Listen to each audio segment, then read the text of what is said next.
ME444 I'm Cam, this is DJ, that's Bill, and this is Steven, and our project is on the Magic Box. Alright, so our background inspiration was we kind of started with this hot potato idea and what modern interpretation of the hot potato is, and that's kind of the bop it. And so we were trying to think about, okay, so there's the bop it, and there's the bop it extreme, and there's the bop it extreme 2. But so this is the bop it.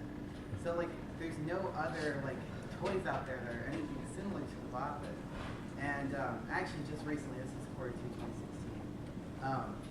So Hasbro released to their investors that they made $227 million increase in their 2016 sales, and they actually mentioned that toys like the bop it were a part of that increase.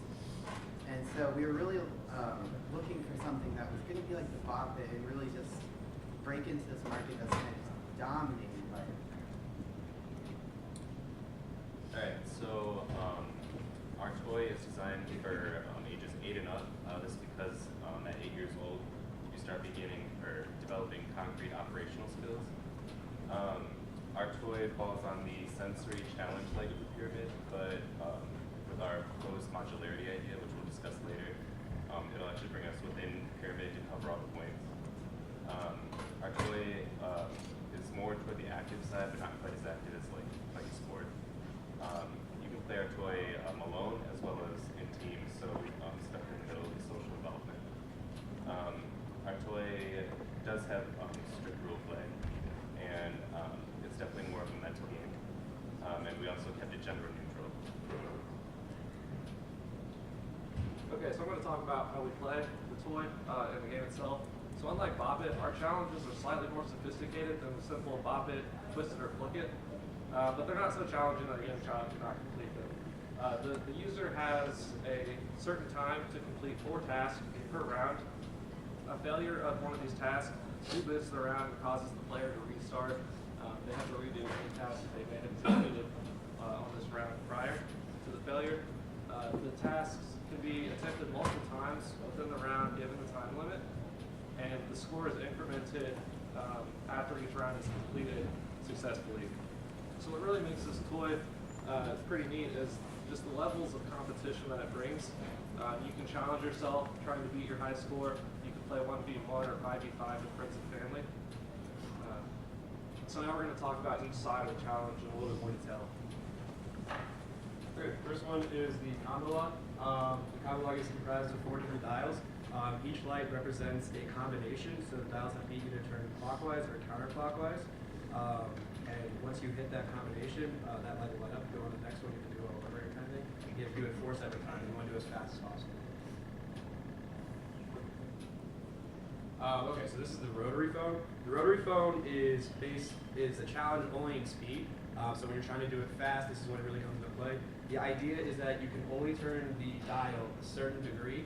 There's like a 3-degree tolerance on it kind of thing. If you go over, you have to start all over again.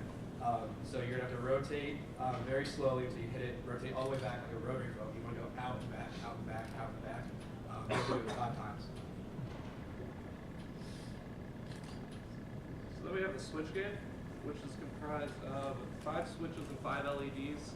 Each switch controls 2 LEDs. It's going to turn them on or off, both at the same state, and each LED is controlled by 2 switches. This is randomized each round given the program, and the user has to find the right combination of switches to get all LEDs on before the round or the task is passed. This one is time candles. Unfortunately, this one did not come together in the end. But the time candles was 7 buttons, 7 lights, and each button controls the light directly above it, and turns it on for a specific amount of time. So like 7 seconds, 6 seconds, 5 seconds, all the way down to 1 second. The idea is you can find the combination, push it in the right combination so that all the lights lit up at the same time.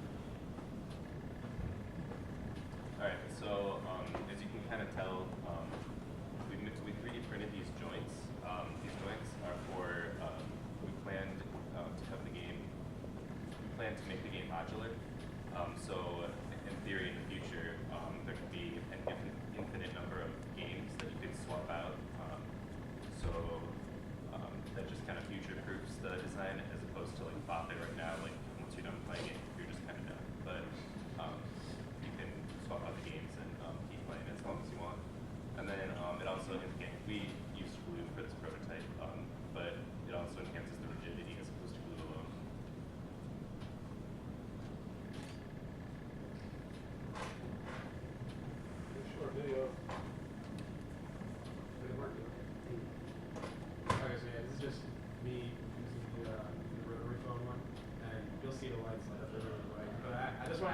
pretty slow because there is a really small tolerance that I kept going over. It took me like 8 times.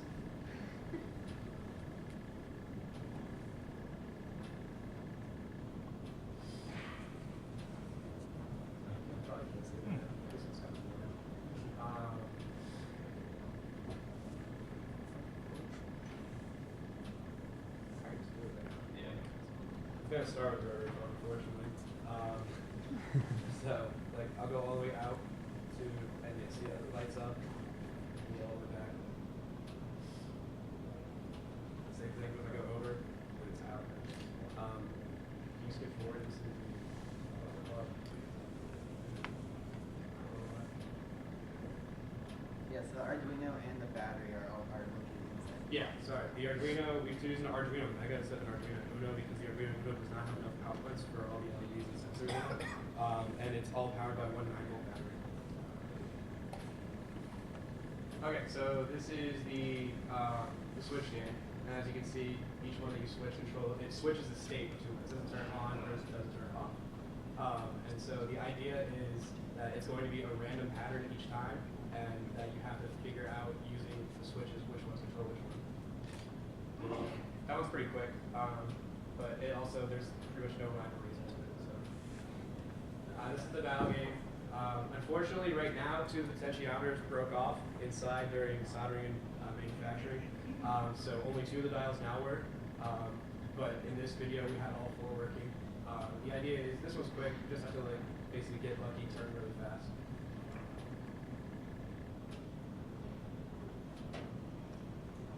And then the last one is time handles. I didn't show it because we couldn't get the buttons working. I think it's a hardware problem because I did a troubleshooting program that Arduino gave me on buttons, and none of the buttons were working with the LEDs in the fashion that I was wanting them to. But basically, like I said, it's just you press in the right order and all the lights light up at once. All right, so like, what we do in the future, where we want to take this product, and so one of the first things is that we want to make it more ergonomic design. The rigid box, the laser cut walls can actually get kind of painful in some of the corners. We don't want that. So definitely more ergonomic. Maybe even size down. And part of that compact is we don't use an Arduino. We'd like to use something like that we create ourselves that's more compact and less wires that are just floating around. And so then we also, when our original design, we had this brainstorming about like online interactivity. So like, can it just post, like, can it tweet out like what's your highest score after you complete it, or like, is there like a discussion page on like Reddit or Tumblr or like Google Plus for this toy, or people talking about like, oh, how fast can you do it, or what sides work best for it, something like that. And then that also goes into the modular side. So one of the things we talked about is like we have the time candles on one side and the rotary phone on the other, but what if you could like switch the sides, or what if instead of having the rotary phone you could attach a side that was a time candles again, or something like that. So that was part of that. And then improved technology overall.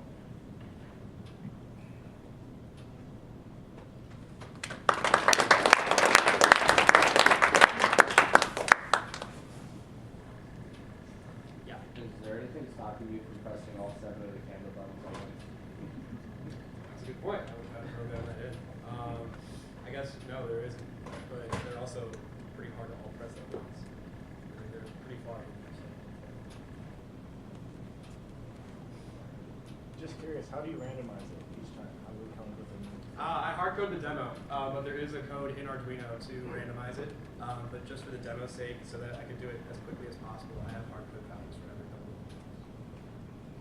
For the rotary phone, is it the same like degree each time, or what? That kind of goes off what he was saying. I hard-coded values in for the demo, just so that like I would be able to do it quicker. But it is, the idea would be to have a random value each time kind of thing. Same thing with, I guess this one as well. There would be a different pattern each time, and as well as the dial game. It would just be like a different combination.